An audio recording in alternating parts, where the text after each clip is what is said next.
Hello students, good morning. I welcome you all for today's session. I would like to start my session with a quote by Robert M. Hensel. The quote goes like this: "There is no greater disability in society like the inability to see a person as a mode." So, it is we who are disabled if we see someone to be less important. Let's understand the fact that it's the Lord who has tailored each and every being, and hence there will be no defects in His creation. It is our ignorance to see defect in anyone. Physical disability in anyone should not be seen as a criteria to judge a person's ability or quality. In today's class, we are going to read a play which deals with two such characters who have been isolated and alienated by the society. Before going into further details, let us know a little about the author Susan Hill. So, about Susan Hill, she was born in February 1942 in England. She is an English author of various fiction and non-fiction works like The Women in Black, The Mist in the Mirror, and I Am the King of the Castle. She received the Somerset Maugham Award in 1971 for her work in I Am the King of the Castle. So now, knowing about the author, let me introduce to the hard words, the difficult words that are present in the text, so that you can comprehend the lesson easily. So the name of the lesson is On the Face of It. The first word is defiant, which means refusing to obey. The second word is rustling. So you all would have heard the rustling sound. Usually in the season of autumn, you can see the leaves falling from the tree and they produce soft sounds. So that soft sounds of leaves rubbing gently on one another is rustling. The next word is crab apples. So the crab apples are different from the normal apple. They differ in the taste. Apples that are sour and used for preparing jam and jelly are crab apples. The fourth word is windfall. Apples that have been blown off the trees by wind are called as windfalls. Wheat. So weeds are wild plants. Daft. The sixth word is daft and it means foolish. So now let me explain the title of the play. So the title is a phrase. It is on the face of it. What does it mean, on the face of it? It means to judge by appearances, at the first glance or on the surface. Let me give you an example and make it clear. See, in the slide you can see two pictures. In one of the picture you can see an apple which looks hale and healthy, and in the other picture you can see a rotten apple. See, on the face of it the apple looks good, but when you cut it you can see it is rotten inside. So you can put it like this: on the face of it the apple looks good, but inside it is rotten. So on the face of it means anything on the surface. Now, before going to the play, let me introduce to the two important characters of the play. One is Derry, a boy of 14 years old with a burnt face, and hence he is withdrawn, and he is a person who is longing for love. And the other most important character is Mr. Lamb. He is an old man with tin legs. He has lost his leg in war due to bomb explosion, and he lives in a big house with a big garden, and he is always lonely, appears to be mysterious, but he is a man with positive thinking. So now our play revolves around these two characters. So let's go to this interesting play. One day Mr. Lamb was sitting in his garden behind a screen of bushes. It was then Derry, a boy of 15 years, gained entry into the garden by jumping over the compound wall. Thinking that the garden was empty, he started walking through the long grass. As he was walking, he was startled when Mr. Lamb said, "Be careful." Mr. Lamb said so because some crab apples have fallen down on the ground, and due to the wind, he did not want Derry to trip over the apples and fall. But Derry, who was withdrawn by nature, tried to leave the place immediately when he came to know of the presence of Mr. Lamb. But Lamb's friendly talk, unmindful nature, and concerned behavior made Derry express his anger and bitterness to him. He was angry and defensive when Lamb asked him the reason for jumping over the wall, though the gates were open. Terry told him that he is an unwelcome guest everywhere and people are afraid of seeing his burnt face. He explains Mr. Lamb how people react on seeing him. They either make sarcastic remarks on him or pity him. He also confesses how he is afraid of looking at himself in the mirror. He himself is afraid of looking himself in the mirror. The reaction of the people around him had made Derry feel different and less important. Mr. Lamb, who was listening to Derry, now changed the topic by started to talk about how he is going to pick the crab apples and make jelly. This attitude of Mr. Lamb made Derry very angry. He felt that Mr. Lamb had changed the topic intentionally. He expressed his wish to be questioned by Mr. Lamb about his burnt face. So, Lamb paid heed to him. He questioned him about his burnt face. Now, Derry reveals the reason for his burnt face. He reveals that his face got burnt by acid. And he also said that the acid not only burnt his face but also his confidence. Then, Mr. Lamb directed Derry's attention to the corner of his garden. He questioned Derry about what he sees in the corner of the garden. Derry initially mistook the weeds to be rubbish and he said it is rubbish in the corner of his garden. But later he realized that to be weeds and he said those are weeds in the corner of your garden. Mr. Lamb now tapped his thought process by asking Derry, why is that one is called a flower and another a weed? When both are living plants, both are same, but why do we give different names? One is called a flower, another a weed. He now opined that it was just a matter of perspective. So Mr. Lamb says it is not the thing, it is only the perception which gives it a different name. He proposed Derry to change his view or his way of viewing the world and himself. He advocated Derry to turn deaf ears to what people say about his appearance. He says, don't bother whatever the people say, let them talk. You just turn deaf ears to whatever they say. It was at this juncture Mr. Lamb points out his thin leg and proclaims that both are sailing the same boat. He said that he has got used to being called Lammy Lamb by the children. Derry did not agree to that. He retorted that Mr. Lamb could hide his impairment by wearing long trousers, and that is not so in his case. He could not escape the staring eyes of the people. So he doesn't agree with Lamb's way of saying that both are same. At this instant, Lamb cites the story of the Beauty and the Beast, to which Derry responded that he could not be kissed by anyone as the beast is kissed by the beautiful girl, and there wouldn't any change taking place in him. He also said that even his mother avoided kissing him on the burnt side. He painfully expressed that once he heard a woman telling to another woman that his face was the most terrible thing in the world and only a mother could kiss this boy. At this point of time, Mr. Lamb reiterated to turn deaf ears to anything which is said. He kept on stressing that turn deaf ears. He even narrates a story of a man who was scared of everything in this world. The man was scared to the extent that he kept himself inside a locked room and always stayed on the bed, thinking that he'll be safe being so. But as destiny would have it, he died when a picture from a wall fell on his head. Mr. Lamb, being an adult and having lived with an impairment for a long time, had learned to count the blessings and live happily.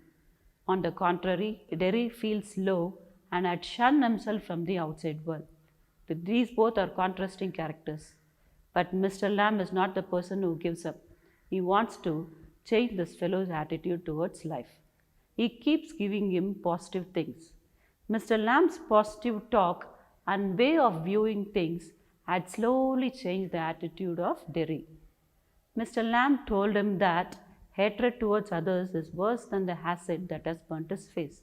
He says having hatred towards others is like having acid into your body, and it will burn you. It will burn your own self, and that is worse than the acid that has burnt your face. He said that he did not show any hatred to the boys who called him Lammy Lamb, and when they come to his garden, he welcomes them with a happy face. The attitudinal change of Derry is taking place, and the change is very distinct when he changes the topic from his disfigured face to the plucking of the crab apples. Now it is not Mr. Lamb who is changing the topic, Derry who is changing the topic from his disfigured face to the plucking of the crab apples. He has changed to the extent of telling Mr. Lamb that he could come back to the garden and help him. He went home to inform his mom about his intention to help Mr. Lamb.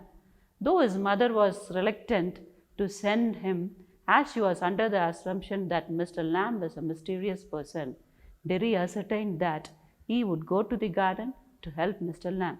He was very determined to go to the garden again, because Derry feels that if he did not go back, he would never go anywhere in this world. He was very clear that he wanted the world, and he is different in viewing things now. He is not the same what he was before. The Lamb, being full of positive notion, had seeded the same in the mind of Derry. Now Derry is full of positive attitude. Derry will no longer be alienated from this world. So, children, let us all be positive. Let us always spread positive vibes. Let us only emanate only positive energy. Let us see everyone as more. So this is the moral behind this play. So students, have you all got the message of the play? So let me see how far you have understood the story.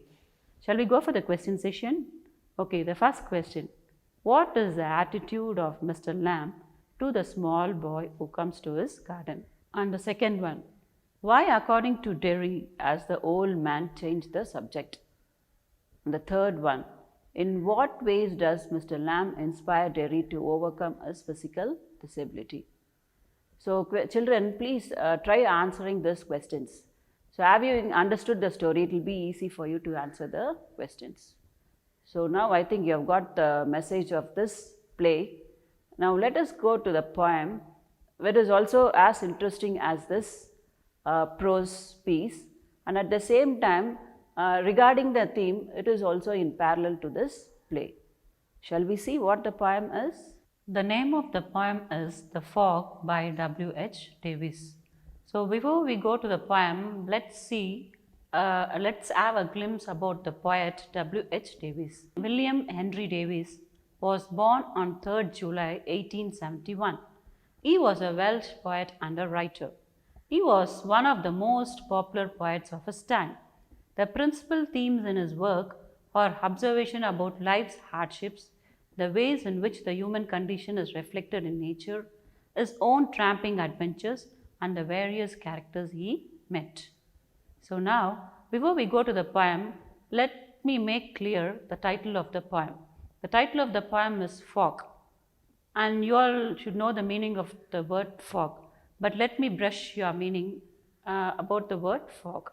So what is fog? Fog is a cloud of small water droplets that is near ground level and sufficiently dense to reduce horizontal visibility. So now let's go to the poem. It's a poem of 6 stanzas with 4 lines each. Before going to the poem, let us see the words, difficult words, so that you get the meaning of the poem as I read it. Ken is the first word. Ken means senses. So all the 5 senses, taste, smell, hearing, sight and touch. So Ken means senses. Clutch. Clutch means grasp, holding something tightly. That is clutch. The third one is rap the stones, means tapping the stones. This is usually done by the blind people as they use a white stick to find their way. Now coming to the poem. Stanza 1. Let me read the poem for you, then I'll go for the explanation. So I'll go by each and every stanza. And here in each slide, you have the poem to the one side and the paraphrase to the other side. So stanza 1. I saw the fog grow thick, which soon made blind my ken. It made tall men of boys and giants of tall men. So in the first stanza, the poet says that once as he was walking, he saw the fog growing thick suddenly. It grew thick to that extent that it made him blind, and the visibility was obscure that boys appeared to be tall men and tall men appeared to be giants. Now coming to the stanza 2, it is, it clutched my throat, I coughed. Nothing was in my head except two heavy eyes like balls of burning lead. Now, being in the fog has started taking its effect on the poet. So once if you're in a fog, there are some physical complaints which you will come across. The first effect of the fog on the poet is it clutched its throat. His throat was choked to that extent that he couldn't utter a word. He started coughing. Nothing was in my head. Now his head has become empty. He couldn't think. He has lost the power of reasoning. And regarding the eyes, he can feel the eyes, but the visibility is not as clear as before. He could feel his eyes are heavy, and at the same time they are hot to the extent it's like a burning lead. Now stanza 3. And when it grew so black that I could know no place, I lost all judgment then of distance and of space. Now slowly the fog is drawing a blanket on the poet. Initially the visibility was obscure. Now it is total black. He says that he has lost the light in his eyes and it is complete darkness. He was not able to decide where he is and where he should move. He had no idea of the distance he has covered and how much yet to cover. So that is what the line means. I lost all judgment then of distance and of space. So he has traveled a distance and he doesn't know how far he has traveled, and now he is not clear with how far he should travel to reach his home. The street lamps and the lights upon the halted cars could either be on earth or be the heavenly stars. In stanza 4, we see the poet is now the state, just like the state of a blind man. So everything is dark for him. And now he knows that there are street lamps and the lights fall on the halted cars, but he couldn't distinct whether those lights are from the street lamps or from the stars in the sky. Coming to stanza 5, since he has come to the state of a blind man, now the poet has to seek the help of someone to reach home. So he asks for someone to help him. A man passed by me close, I asked my way. He said, come, follow me, my friend. I followed where he led. So since he is seeking for help, a passerby agreed to help him. While the poet walked thus, a stranger passed by, and the poet sought the help of the passerby to find his way. He was asked by the passerby to follow him. So he followed him without suspecting him. The last stanza ends like this. He wrapped the stones in front. Trust me, he said, and come. I followed like a child. A blind man led me home. So in the last stanza, we see that the passerby has helped him to reach her house. But the poet doesn't make it clear whether it is his house or the passerby's house. So let us take it to be the passerby's house. Finally, they have reached a house, and the passerby rapped the walls of the stone house. And now he asks the poet to follow him inside. The poet followed him without doubting, without questioning him like a child. Once inside the house, the poet learns the fact that the passerby who led him to the house is a blind man. He was astonished of the fact. See, he is born with full visibility, and now here he is being guided by a blind man to reach the house. So this is a very astonishing fact for the poet. So the stanza 6 is the end of the poem, and it ends with a revelation that the person who leads another person is a blind man. So this being the poem, now children, let's discuss about the message of the poem. What is the poet trying to ascertain by writing this poem? See, he is not here to describe the fog or the effects it has on the human being. So he is trying to convey a different message. What is the message the poet is trying to convey through this poem? Shall we take it this way? The poem is about the people stressed only what they see and lack awareness of faith, belief, and religion. And one more thing which we can consider also, that we all take things for granted. Since we are born with eyes, we don't tune the other senses of us. Nothing is certain in this world. Once if we lose one sense, we should have tuned the other senses so that it comes of help to us. So even this you can take into consideration. So have you all got the message of the poem? Okay. Now let me see how far you have got the message. Shall we go to the question session? How and when did the poet know that the man was blind? So when did the poet know that the man was blind? Only at the end of the poem. The last stanza tells, it comes with a revelation that the passerby is a blind. What is the settings of the poem? Where's the poem set? Where's the scene set? It is actually on the road. As the poet is walking, suddenly he is covered by a fog and a blind man leans into the house. How did the fog change the appearance of the world? See, once when the fog comes in, the appearance of the whole world changes. Boys seem to be like tall men and tall men seem to be like giants. What was the effect of the loss of judgment upon the poet? So losing the judgment power, what happens to the poet?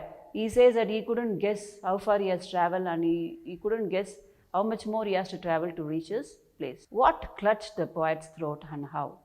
The fog clutched his throat, and it has clutched to that extent that he couldn't utter a word or speak to anyone else. So are you clear with the answers now? Students, let us see the poetic devices employed in the poem. So the three poetic devices are involved in this poem. The first one is personification. Let me explain that part of it in the poem. In the first part of the poem, the fog is given different human qualities such as grasping and gripping. So here the fog is personified. Hence personification is employed in this poem. And the next poetic device used in this poem is simile. So when the poet talks about his eye, due to the effect of the fog, he says that two heavy eyes like balls of burning lead. So he compares the burning sensation of his eyes to that of a burning lead. So the word like is used here, and so it is a simile. And the last poetic device which is also employed in this poem is metaphor. It seems to be a extended metaphor that is used in this poem.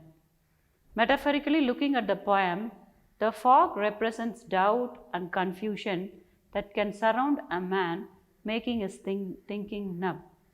On the contrary, the man who leads him is blind and is free from doubt and confusion. The blind here is not blinded by the fog like the poet. So what does extended metaphor mean? An extended metaphor is a metaphor in a literary work such as a novel or poem that is not used in one line but is extended over multiple lines or throughout the work. So when we say metaphor, we stick to one particular line. But when we say extended metaphor, it will not stick to one particular line, but it will extend to multiple lines throughout the work. So now let's see how is it employed in this poem. The poet in this poem repeatedly draws comparison between certain things. See, he says, due to the dense fog, boys look like men and men look like giants. And regarding the light that falls on the cars, it is not very clear whether it is due to the street light or the one which comes from the stars. And the whole poem is metaphorical way. Metaphorically looking at the poem, the fog represents doubt and confusion that can surround a man, making his thinking dumb. On the contrary, the man who leads him is blind and is free from doubt and confusion. The blind here is not blinded by the fog like the poet. So, the whole poem is more of metaphor. It is metaphorically written by the poet. So, are you clear of this poetic devices, children? So, thank you for lending me your ears. I think this session would have been interesting, at the same time a useful one also. So, let me meet you in the next class. Till then, students, bye from me now.